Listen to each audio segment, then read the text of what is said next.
How to add a new category in WordPress.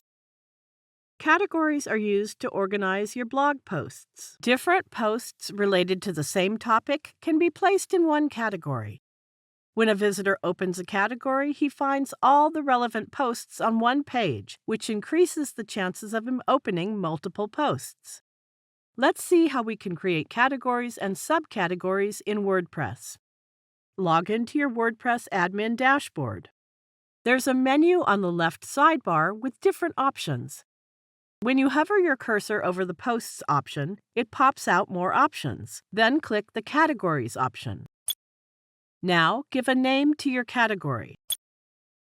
This name will be visible to website visitors and should, therefore, be relevant to the group of posts included in this new category.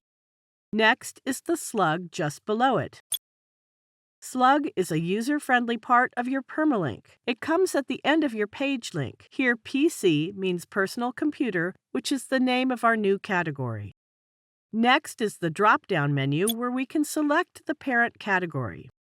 We can set it as a parent category or a child category. The reason we have those is to be more organized. We can have computer as a parent category, and under that, personal computer as a child category.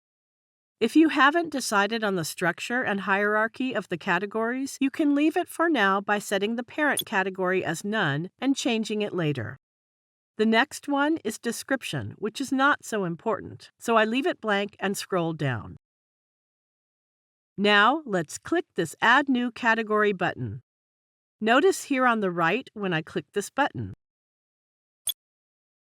See this? We have added a new category, Personal Computer, to the category list, and the slug is set to PC. I hope this is clear to you.